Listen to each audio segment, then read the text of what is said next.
to really truly acknowledge me for who I really am. And not just always me to just open up the window of heaven and start pouring out on you. When you going to pour your heart? What's from the heart reaches the heart. David, he knew how to reach hard. He knew how to get God's attention. He was experiencing a situation in his life where he was in the midst of battle. He was facing a giant in his life. Amen. But one thing I love about David, David never did do what? Panic. He got a little uncomfortable because he felt a little uptight. Can you imagine being surrounded by thousands of men who seeking after your life? Tell me, amen, is any time when you ever known when the devil is not seeking out to want to destroy you because you made a what? Choice. Life is what? Full of choices. It's full of choices. Amen. If you see here in the third verse, amen, our focus here this morning is on the third verse. It's saying what? Oh, magnify the Lord. Amen. Said magnify. Somebody shout magnify. Magnify. When you see the word magnify here, amen, to magnify means to, amen, to make something greater. Yeah. To make something seems greater or more important than it is. To make something seems or appear much larger than what we really think in our mind. So David here, he said, even though I see I'm in the midst of a what situation in my life, I got some issues going on in my life, but I know who my Redeemer is.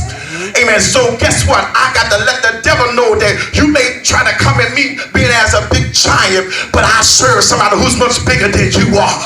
Tell somebody, I said, today I got to make God big in my life. That's when we're going to talk about make God big in your life. When you're going to learn how to make God become fat. When you're going to start blowing him up. Amen. Be like the image that reflected the image of Christ. When you're going to start letting the world know this full of negativity. That let the world, they speaking all this negativity. We got to blow this world up by crying loud, sparing not, lifting up our voice like a trumpet of Zion. Show my people their transgressions in the house of Jacob their sin. We want to preach more prosperity than we're preaching about where we're going to spend eternity. Tell somebody, say it's about where I'm going to spend.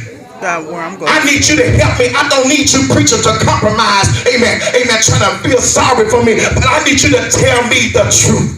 That's it. Is anybody here other than myself is tired of folks lying? Amen.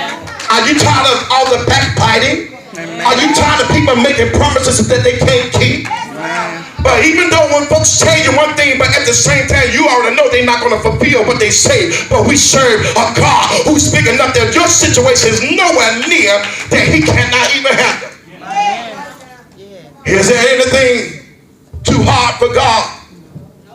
There's nothing too hard for God. So if we're saying no this morning, then why are we sitting here today acting like as though we serve a God that looks like this, like an image that's been carved by the hand of man?